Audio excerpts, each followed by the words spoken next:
1 करोड़, 2 करोड़, 10 करोड़। अरे अलेना जी, आपने तो आधा शहर ही खरीद रखा है। कुछ छोटे मोटे सौदे हमारे लिए भी छोड़ दीजिए। इस बिजनेसमैन की बात सुनकर अलाइना के चेहरे पर एक कातिलाना मुस्कान आ गई। अलाइना शहर की सक्सेसफुल बिजनेस वूमन थी और वो मुस्कुराते हुए अपनी जगह पर बैठ गई।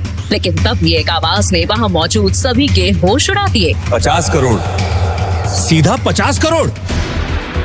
ये कौन है? अरे ये तो डिलीवरी बॉय अभिनव है। इसके पास कहाँ से आए 50 करोड़? देखो, इसे कोई पहचान न पाए इसीलिए सज धज के कोट पैंट पहन के आया है। अरे हाँ, 2 दिन पहले ये मेरी ऑफिस पे लंच डिलीवर करने आया था। अरे हमारी कोई इज्जत नहीं है क्या? ऐसे ही कोई ऐरा गहरा इतनी बड़ी नीलामी में कैसे आ गया? वही अभिनव चुपचाप अपनी जगह पर बैठा हुआ इन सब की बातें सुन रहा था कि तभी एक और आदमी तेज आवाज में बोल पड़ा। एक इंसान ने ऑक्शन मैनेजर से कहा, अभिनव के पास 50 करोड़ तो क्या 50 रुपए भी नहीं होंगे। उन्हें ये नीलामी बंद करके अलेना को वो इम्पोर्टेड कालीन दे देना चाहिए। नहीं भाई रुको, अगर इस फटीचर डिलीवरी बॉय के पास 50 करोड़ नहीं है तो मैं अलेना जी की बोली को चैलेंज करता हूँ। मैं कालीन के लिए 11 करोड़ देने के लिए मैं तैयार हूँ। जैसे ही उस आदमी ने 11 करोड़ बोला तो अभिनव एक बार फिर से बोल पड़ा। 60 करोड़। ए फटीचर डिलीवरी बॉय, तू पागल हो गया क्या? कहाँ से लाएगा 60 करोड़? ये नीलामी है, बच्चों का खेल नहीं। यहाँ जो बोला जाता है वो देना भी पड़ता है। ये कहते हुए उस आदमी ने अभिनव को धक्का देना चाहा, लेकिन अभिनव उस जगह पर इतनी दृढ़ता से खड़ा था कि उस धक्के से अभिनव को तो कुछ नहीं हुआ। लेकिन वो आदमी खुद अपनी जगह से 2 कदम पीछे चला गया और फिर अगले ही पल अभिनव ने अपनी जैकेट से एक चेक बुक निकाली और उस पर 60 करोड़ की राशि डालकर साइन करने लगा। उस चेक को भरते हुए वहाँ मौजूद हर इंसान देख रहा था और सब भौचक्के रह गए थे। सभी को लग रहा था कि अभिनव ने अपनी जेल जाने की पूरी तैयारी कर रखी थी। वो धड़ल्ले से चेक पर 60 करोड़ भर रहा है। अभिनव ने चेक पर अमाउंट भरकर वहां मौजूद नीलामी करवा रहे बैंक के मैनेजर को दिया। एक बार को तो मैनेजर को भी यकीन नहीं हो रहा था कि आखिर 3 करोड़ की चीज को ये अभिनव जैसा डिलीवरी बॉय 60 करोड़ में कैसे खरीद रहा है और क्या सच में इसके अकाउंट में 60 करोड़ है भी या नहीं। मैनेजर ने थोड़ी देर तक उस चेक की जाँच पड़ताल की और जब उसने ऑनलाइन बैंक अकाउंट में बैलेंस देखा तो उसके होश ही उड़ गए। इसके बाद मैनेजर खड़ा हुआ और माइक पर बोला, ये नीलामी यही समाप्त की जाती है और ये विशेष इम्पोर्टेड कालीन 60 करोड़ रुपए में अभिनव जी को दी जाती है। जैसे ही मैनेजर ने माइक से ये अनाउंसमेंट किया तो वहाँ बैठे सब लोगों की आंखें फटी की फटी रह गई। सबसे पीछे खड़ी एक बहुत ही खूबसूरत लड़की मिस अलेना, जिन्होंने 10 करोड़ की बोली लगाई थी, उनके पास किसी का कॉल आया। हेलो, वो इम्पोर्टेड कालीन आपको मिल गई? कोई अभिनव करके कोई डिलीवरी बॉय है जिसने 60 करोड़ की बोली लगाई है। मतलब आजकल डिलीवरी वालों के पास इतने पैसे आ गए हैं कि 5 करोड़ की चीज को 60 करोड़ में खरीद रहा है। अलेना जी, ये सब सोचने से पहले एक बार अभिनव की उंगली में देखिए। उसके बाद अलेना ने अपनी आंखें उठाई और जैसे ही उसकी आंखें अभिनव के दाहिने हाथ में पहनी हुई अंगूठी पर गईं, तो वो पूरी तरह से चौंक गई। उसकी आंखें फटी की फटी रह गईं और उसने चौंकते हुए कहा, टाइगर। टाइगर का नाम सुनते ही अलाइना के होश उड़ गए थे। क्या है टाइगर नाम की सच्चाई? कैसे एक डिलीवरी बॉय के अकाउंट में आए 800 करोड़? क्या है अभिनव का राज? अगर वो इतना पावरफुल है तो क्यों रह रहा है दुनिया के सामने डिलीवरी बॉय बनकर? इन सब सवालों ने इंस्पेक्टर का दिमाग घुमा दिया था। ये वीडियो उसे एक अनजान लड़की ने भेजा था, पर इसके पहले 2 अलग अलग जासूसों ने भी इंस्पेक्टर को अभिनव के बारे में कुछ बताया था। उसे पहले जासूस की बताई कहानी याद करने की कोशिश की। रुक जाओ, वो रेस्टोरेंट हम गरीबों के लिए नहीं है अभिनव। एक बार मेरे कपड़े तो देखो, रोड पे कटोरा पका के भीख मांगने वाली लग रही हूँ। और जरा उस रेस्टोरेंट में खाना खाने वाले अमीरों को देखो, उनमें और हम में जमीन आसमान का फर्क है। नहीं वैभवी, तुम बहुत सुंदर लग रही हो। वैभवी ने आगे कहा कि वो शहर का सबसे महंगा रेस्टोरेंट है। उनकी औकात वहाँ पानी पीने की भी नहीं। अभिनव ने कहा कि उसने वैभवी के जन्मदिन के लिए पहले से ही बचत करके रखी थी। वैभवी ने कहा कि अभिनव ने काफी मेहनत से ये पैसे कमाए थे और वो एक ही दिन में उसे ये सारे पैसे नहीं उड़ाने देगी। अभिनव ने कहा कि वो सब संभाल लेगा। इतना कहकर अभिनव उस मेगा रेस्टोरेंट के अंदर चला गया। वैभवी अभिनव को रोकने के लिए उसके पीछे पीछे भागी और जल्दी जल्दी में एक अमीर आदमी से टकरा गई और उस अमीर आदमी के महंगे सूट पर वाइन गिर गई। Sorry sir. अंधी हो क्या? इस गंवार को अंदर किसने आने दिया? इस सूट की कीमत भी पता है तुझे? 30 लाख का सूट है ये। आई एम सॉरी, मुझसे गलती हो गई। मैं इसी वक्त यहाँ से चली जाती हूँ। तुम्हें क्या लगता है मैं तुम्हें इतनी आसानी से यहाँ से जाने दूंगा?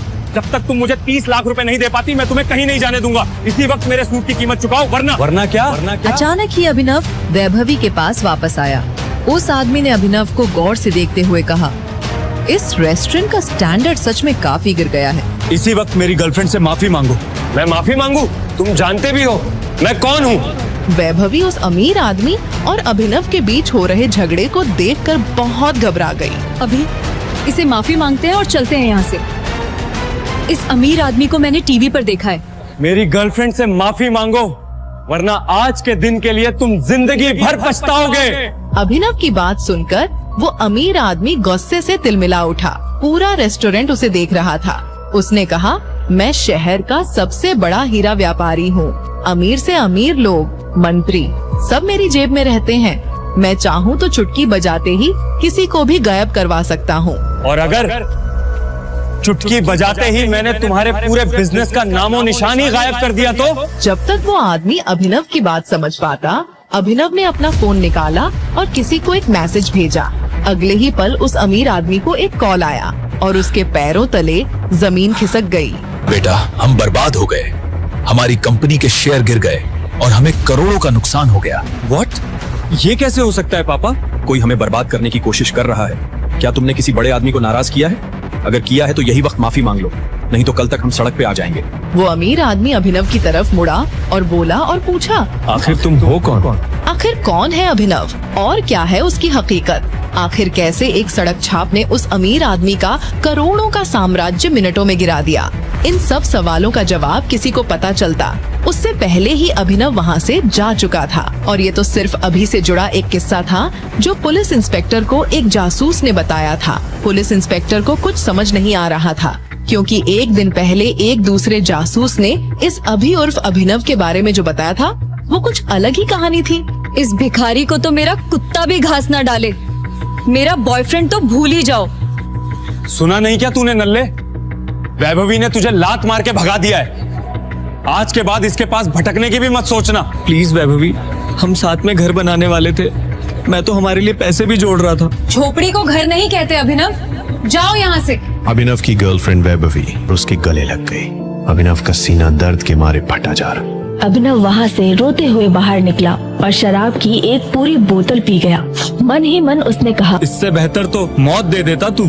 अभिनव नींद और नशे में बेसुध एक कार के सामने आने ही वाला था कि इतने में कार के ड्राइवर ने ब्रेक्स लगा दिए। उस कार में गुड़गांव का अमीरजादा सनी सिंह बैठा था। नशे में धुत अभिनव को देख उसने अपने गार्ड से कहा, परफेक्ट, अब आएंगे मजे। इसे डिक्की में डालो और मेरी बहन अनन्या के कमरे में सुला दो। इसका पैंट उतारना मत भूलना। मगर बॉस, ये आदमी जैसा कहा है वैसा ही करना।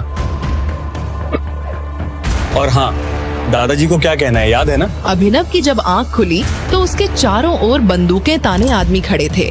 वो एक आलीशान महल जैसे कमरे में था। उसके बगल में एक कोमल लड़की बैठकर रो रही थी। सामने 6 फीट लंबा चौड़ा आदमी अभिनव को गुस्से में देखते हुए कहा, अनन्या, ये शराबी खोर है तुम्हारी पसंद? दादाजी मेरा यकीन मानिए, मैं नहीं जानती इसे।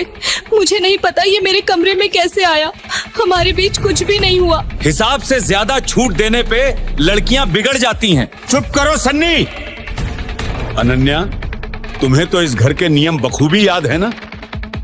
आज से ये हमारा दामाद हुआ।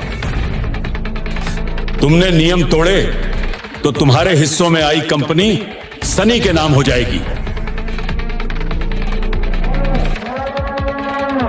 इससे ऐसा सुलूक करो कि इसे अपनी हर गलती याद आ जाए। हाथों हाथ जबरदस्ती अभिनव और अनन्या को कोर्ट रजिस्ट्रार के सामने पेश करवा शादी करा दी गई।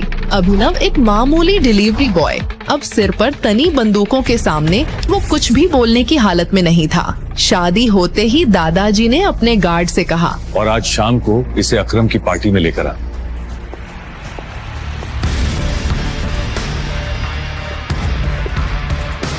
कहीं ज्यादा दर्द तो नहीं लग रहा? दादाजी के आदमियों ने अभिनव के चेहरे का नक्शा ही बदल दिया और फिर उसके बाद हॉस्पिटल ले गए। अभिनव की जिंदगी में 24 घंटे में जितना कुछ हुआ था उतनी उसकी पूरी जिंदगी में नहीं हुआ था। किस्मत का मजाक तो देखो, अकरम की पार्टी में पहुंचते ही अभिनव को वैभवी दिख गई। तुम्हारी शक्ल का कीमा भरता किसने बना दिया? यहाँ कुछ डिलीवरी देने आए हो क्या? वैसे इतनी शानदार पार्टी में तुम्हें देखकर मुझे उल्टी आ रही है। वैभवी अपने मुंह से कुछ और आग उगलती उसके पहले ही अभिनव के पीछे से एक लड़की आई और उसने अभिनव की गाल पर किस करते हुए कहा, बेबी तुम्हें दादाजी बुला रहे हैं। वो लड़की कोई और नहीं अनन्या थी। अनन्या का इतना प्यारा इशारा देख अभिनव चौंक गया। उसे अपने कानों पर भरोसा नहीं हो रहा था। वो कुछ सवाल करता उसके पहले ही अनन्या धीरे से बोली, मेरी मजबूरी थी, ज्यादा खुश होने की जरूरत नहीं है। मेरी कंपनी के निवेशक इस पार्टी में है और उन्हें हमारी शादी के बारे में पता है। अभिनव अनन्या से हाथ छुड़ाकर दूर जाने को हुआ। इतने में सामने से 2 इन्वेस्टर्स आ गए। अभिनव ने जब हाथ मिलाने को आगे बढ़ाया तो एक इन्वेस्टर अभिनव के हाथ में पहनी हरा पन्ना लगे सोने की अंगूठी देख वहीं रुक गया और बोला, ये नहीं हो सकता, इट्स इम्पॉसिबल। अनन्या की कंपनी में इन्वेस्ट करने आए 1000 करोड़ की कंपनी का मालिक अभिनव के सामने अपने घुटनों पर बैठ गया और बोला, हमारे 18 सालों की खोज खत्म हुई, टाइगर। क्यों एक मामूली से डिलीवरी बॉय को इन्वेस्टर्स टाइगर बुला उसके सामने घुटने टेक बैठ गए? ऐसी कौन सी दुश्मनी थी जिसकी वजह से सनी ने अपनी ही बहन के चरित्र पर इतना बड़ा दाग लगाया? क्या अभिनव का कोई राज था? क्या होगा जब अनन्या के सामने खुलेंगे सच के भयानक पन्ने? आखिर कौन है टाइगर? आगे की कहानी जानने के लिए देखें अगला एपिसोड सिर्फ पॉकेट FM के YouTube चैनल पर, और द रिटर्न ऑफ टाइगर के सारे एपिसोड्स को सुनने के लिए डिस्क्रिप्शन में दी लिंक से डाउनलोड करें पॉकेट FM ऐप।